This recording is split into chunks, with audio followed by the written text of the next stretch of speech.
좋으신 주님을 찬양합니다. 오늘도 주의 말씀 앞으로 나오신 모든 성도님들 가운데 하나님의 큰 은혜가 있기를 주님의 이름으로 축복합니다. 함께 읽으신 에스겔서의 말씀을 가지고 하나님의 은혜 나누도록 하겠습니다. 오늘 본문은 어제 말씀에 이어서 계속 하나님께서 오홀라와 오홀리바에게 임할 하나님의 심판의 메시지를 기록하고 있습니다. 어제 오홀라에 대해서 이야기하고 그에 이어서 그의 동생인 오홀리바에 대한 이야기가 25절부터 35절까지, 오늘 본문 25절부터 35절까지 이어서 오홀리바에 대한 이야기가 계속 쭉 이어지고 있습니다. 오홀라에게 있었던 그 일의 패턴이 그대로 오홀리바에게도 이루어지고 있었습니다. 하나님께서는 먼저 그들의 잘못된 모습을 말씀하셨고 또 행음한 그들을 심판할 것을 말씀하십니다. 그리고 왜 그런 심판이 임할 것인가에 대한 하나님께서 그들에게 심판하시는 심판의 목적 또한 기록하고 있습니다. 오늘 말씀을 통해서 내게 있는 고난이 있다면 그 고난을 왜 주셨는지 그것들을 알아보고 그 고난의 궁극적인 목표가 무엇인지를 깨닫는 귀한 은혜의 시간 되기를 축복합니다. 어제 새벽 설교 때도 여러분들과 함께 나눴었는데 오홀라와 오홀리바에 대한 내용입니다. 앞부분에 있는 4절 23장 4절의 말씀을 보면요, 그 이름의 형은 오홀라요 아우는 오홀리바라. 그들이 누군가에 대해서 말하죠. 오홀라는 사마리아요 오홀리바는 예루살렘이니라 라고 기록합니다. 두 자매 오홀라, 오홀리바는 각각 북이스라엘과 남유다를 뜻하는 이야기였습니다. 이름이었습니다. 오늘 본문을 보면요, 그 둘의 죄에 대해서 계속 이야기하고 있는 것을 봅니다. 35절까지는 그렇게 치고 36절부터 하나님께서 다시 에스겔 선지자에게 말합니다. 그들을 심판하려느냐 내 말을 먼저 전해라 라고 말씀하시면서 37절의 말씀입니다. 그들이 무슨 죄를 지었는지에 대해서 아주 명료하게 말합니다. 우리 37절의 말씀 한번 보겠습니다. 그들이 행음하였으며 피를 손에 묻혔으며 또 그 우상과 행음하며 내게 낳아준 자식들을 우상을 위해 화제로 살랐다라고 말합니다. 본문은 예루살렘과 북이스라엘, 그 예루살렘, 북이스라엘과 남유다가 하나님이 아닌 다른 신을 섬기고 있음을 계속 이야기합니다. 37절의 말씀에서 자식들을 우상을 위해 화제로 살랐다라는 말이 있는데요, 이는 다른 이방의 신을 섬겼다라는 것을 알 수 있는 단서입니다. 모압 땅에 있는 밀곰, 밀감, 말감, 물목이라고 불리는 이 모압의 신인 몰렉에게 인신제사를 드리는 것과 같은 이 행동을 취했다라는 건데, 이것은 하나님이 아닌 이방의 문화, 이방의 신을 섬기고 있다라는 것을 알 수 있는 거죠. 이외에도 38절과 39절에 보니까 이것 외에도 그들은 안식일을 범했고 자식들을 자녀들을 죽여서 그 우상에게 드린 그날에 성소에 들어와서 하나님의 성소까지 더럽히는 일들을 마다하지 않았던 이들을 봅니다. 또 40절의 말씀 한번 볼까요? 40절의 말씀 함께 읽겠습니다. 시작. 또 사절을 먼 곳에 보내 사람들을 불러오게 하고 그들이 오매 그들을 위하여 목욕하며 눈썹을 그리며 스스로 단장하고, 이스라엘과 유다가 주변 강대국들의 어떤 환심을 사기 위해 온갖 노력과 정성을 다하고 있는 것을 보여줍니다. 전지전능하시며 자신들의 모든 필요와 모든 것들을 채워주실 수 있는 진짜 헬퍼이신 하나님이 아닌 당장 그들 앞에 보이는 눈에 보이는 그 힘, 권력, 강대국의 마음을 사기 위해서 그들에게 마음과 시선을 빼앗겨버린 이 이스라엘을 하나님이 기뻐하지 않고 계심을 거침없이 표현하고 계십니다. 41절에는 또 내 향과 기름을 그 위에 놓았다라고 합니다. 원래 향과 기름은 어디서 쓰이는 것입니까? 성전에서 하나님을 위해서 쓰이는 것들입니다. 오직 하나님만을 위해 사용되고 발라져야 될 그것들이 지금 이방인들을 접대하는 데 사용되고 있는 거예요. 이는 곧 이방인들을 섬기는 것은요, 곧 그들이 마음으로 행음하고 있음을 이 표면적으로 보여주고 있는 거예요. 그들의 음행을 위한 단장까지 있었다라는 것을 기록합니다. 이어지는 42절에서는요, 광야에서 잡류와 술 취한 사람들을 청했다라고 기록합니다. 이 말은요, 아수르와 바벨론을 초청해서 그들이 보이는 눈에 보이는 힘, 그 강대국을 초청한 걸 말합니다. 강대국이었던 그 두 나라를 초청해서 팔찌를 그 손목에 끼우고 아름다운 관을 그 머리에 씌웠다라고 이야기합니다. 하나님께서 택하신 족속인 이스라엘 백성들의 시선이 자신들을 지금까지 인도하여 주신 하나님께 있는 것이 아니라 이방 강대국들을 향하고 있다는 것을 계속 알려주고 있습니다. 여러분, 이스라엘은요, 하나님께서 택하신 족속이고 그분의 나라였습니다. 하나님이 그들의 보호자요 그들의 왕이셨으며 그들의 힘이고 그들의 능력이었어요. 그들의 존재 이유 그 자체이신 하나님을 믿고 하나님만 따라야 할 그 백성이 지금 너무나도 어리석게도 그들의 입장에서 생각하고 판단하고 행동하고 있습니다. 성경은 그런 모든 어리석은 행동들을 일컬어서 그들이 행음하였다라고 기록하고 있습니다. 하나님이 옆에 계신데도 불구하고 마치 하나님이 없는 것처럼 여기고 강대국들을 의지하고 그들을 섬겼기 때문에 그들의 모든 행위를 다른 차원에서 우상 숭배, 행음, 악을 행했다라고 기록하고 있는 것입니다. 여러분, 이어에 멈춰지지 않고 그들의 영적인 행음을 하나님께서 심판하실 것에 대해서 이야기하십니다. 우리 46절의 말씀 볼까요? 46절의 말씀을 보니까 이렇게 기록하고 있습니다. 주 여호와께서 이같이 말씀하셨느니라. 그들에게 무리를 올려보내 그들이 공포와 약탈을 당하게 하라. 그들의 행음의 결과는 결국 주변 나라, 자신들이 믿었던 그 나라들에게 포로로 끌려가 비참한 결과로 마무리되는 것을 말씀하십니다. 사랑하는 여러분, 이스라엘 백성들은 하나님께 택함을 받은 민족이었습니다. 백성이었습니다. 그 어떤 민족들보다 하나님의 기적을 몸소 체험했던 그 백성들, 사람들이 바로 이스라엘이었습니다. 그런데 그들이 하나님을 떠나고 다른 신들을 섬기며 강대국들을 의지하는 안타까운 모습을 봅니다. 여러분, 이것이 비단 이스라엘만의 생각이고 행동이었습니까?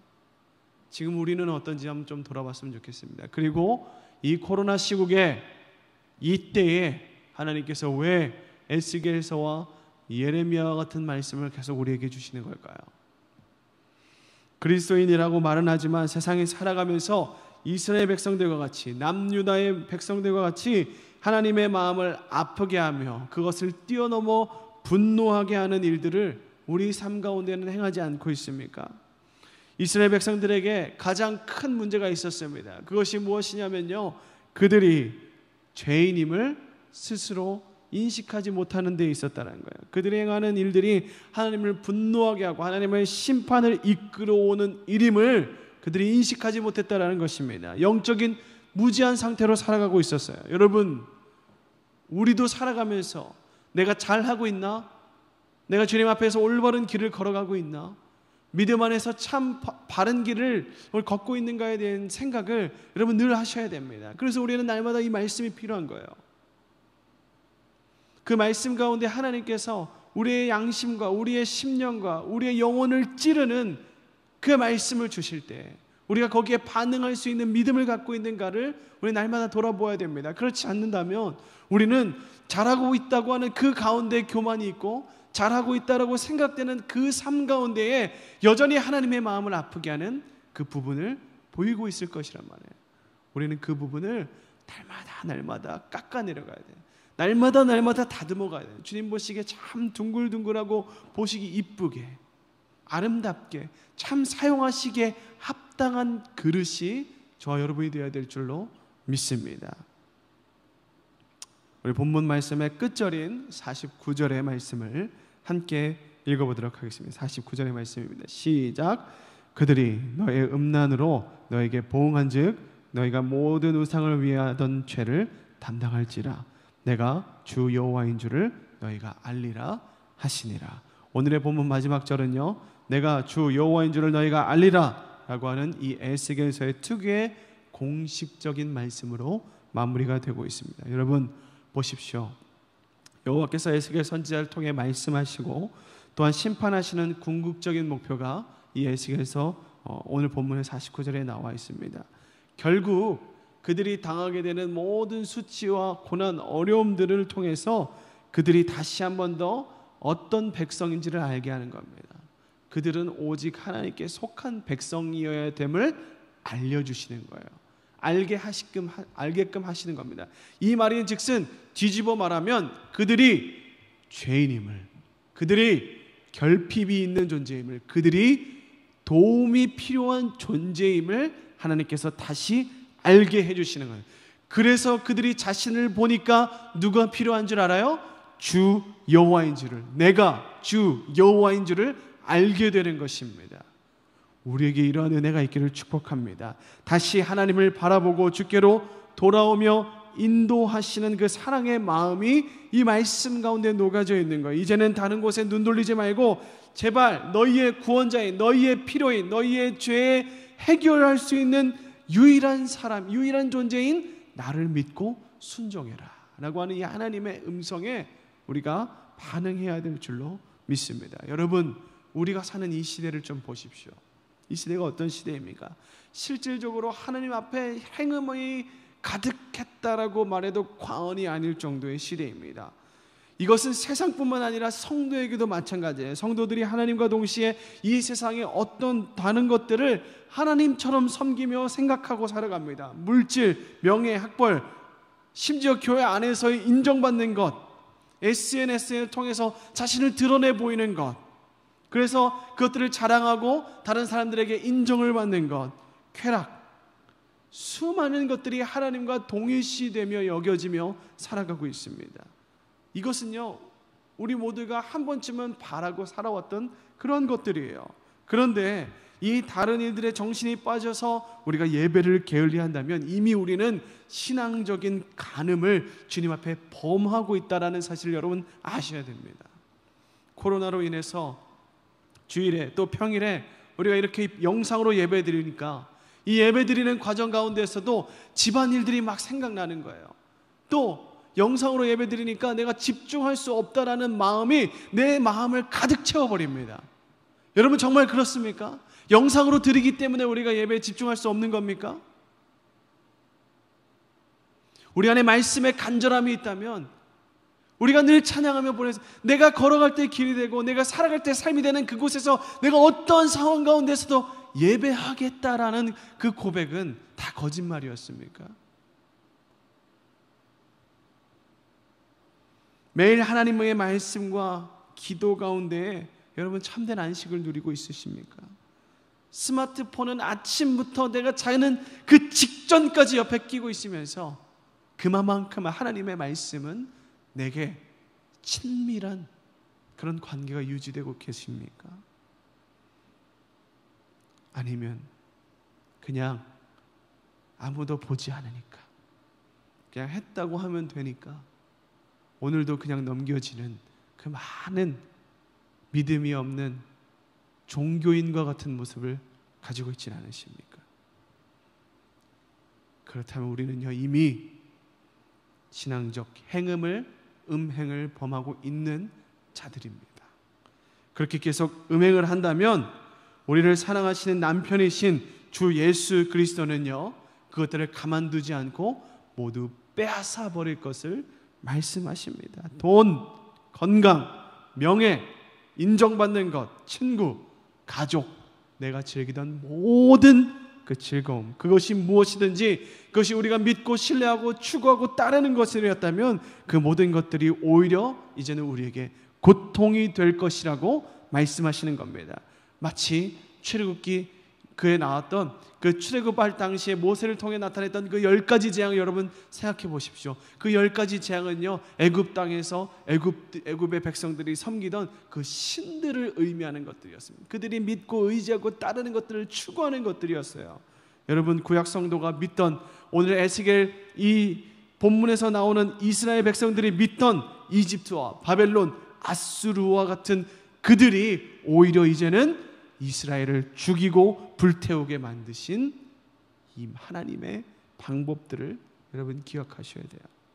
참으로 경건하게 예배드리는 그 일에서 우리가 다시 한 번 더 우리의 인생을 설계하시길 바랍니다. 우리가 오늘 이 시간같이 매일 하나님의 말씀과 기도로 하루를 시작하는 것입니다. 하나님께서 우리가 기뻐하시는 것들을 치시기 전에 안식일을 완성한 주일의 온전한 영적인 안식과 예배를 통해서 우리는 하나님께 나아가 경배해야 되는 거예요. 이렇게 계속되는 하나님의 경고에도 불구하고 말씀을 듣지 않고 순종하지 않는 구약의 백성들을 하나님은 결국엔 부끄러움과 수치심이 가득하게 만들었습니다.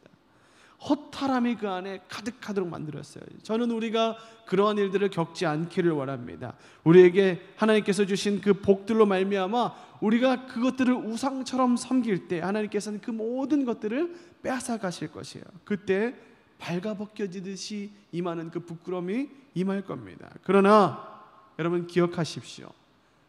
하나님의 마음은 그 심판 자체의 목적이 있지 않습니다. 아무리 우리가 큰 죄를 지었더라도 우리가 다시 한 번 더 예수 그리스도의 그 보혈의 공로를 의지하여 회개하며 주님 앞에 돌아올 때 주님께서는 그가 어떤 자라도 다시 그를 안아주시며 거룩한 옷을 입혀주실 것입니다. 우리 마지막으로 골로새서 3장 5절부터 10절까지의 말씀을 좀 긴데 같이 한번 읽고 나서 말씀을 마무리하도록 하겠습니다. 함께 읽겠습니다. 시작. 그러므로 땅에 있는 지체를 죽이라. 곧 음란과 부전과 사욕과 악한 정욕과 탐심이니 탐심은 우상숭배니라. 이것들로 말미암아 하나님의 진노가 임하느니라. 너희도 전에 그 가운데 살 때는 그 가운데서 행하였으나 이제는 너희가 이 모든 것을 벗어버리라. 곧 분함과 노여움과 악의와 비방과 너희 입에 부끄러운 말이라. 너희가 서로 거짓말하지 말라. 옛사람과 그 행위를 벗어버리고 새 사람을 입었으니 이는 자기를 창조하신 이의 형상을 따라 지식에까지 새롭게 하심을 입은 자니라. 아멘. 우리가 먼저 그 그리스도의 풍성한 말씀이 우리 안에 삶의 풍성함으로 또 시와 찬미와 신령한 노래를 하면서 주 예수 그리스도의 이름으로 오늘 하루를 시작되는 여러분 되길 축복합니다. 이렇게 우리가 믿고 순종하고 따르는 자들에게는요, 하나님께서 바벨론의 포로와 같은 그 시간 그 땅에서도 우리 주 예수 그리스도로 말미암아 결국 승리케 하시는 하나님을 경험케 하실 것입니다. 이 하나님의 진심에 반응하시는 오늘 하루 여러분들이 되시기를 축복합니다. 우리가 그렇게 하나님이 필요한 존재라고, 하나님께서는요 우리들이 살아가는 그 각자의 인생 속에서 하나님이 우리의 여호와 주 여호와임을 인정하는 삶을 살아가기를 원하고 계십니다. 이스라엘 백성들의 영적인 무지함으로 말미암아 하나님을 떠난 삶을 살아가는 것이 아니라 우리의 삶 가운데 우리의 삶의 주인 되시는 그 하나님을 인정하고 죄인된 우리에게 주님이 필요해요. 주님의 손길이 너무 간절합니다. 여전히 우리를 향해서 내밀고 계시는 그 하나님의 손길을 잡고 의지하고 따라가고 일어서는 우리 모두가 되기를 주님의 이름으로 축복합니다. 오늘 하루도 그렇게 우리의 마음에 주님을 우리의 마음의 주인으로 모시고 살아가는 복된 은혜의 날 되시기를 주님의 이름으로 축복합니다. 우리 함께 기도하겠습니다.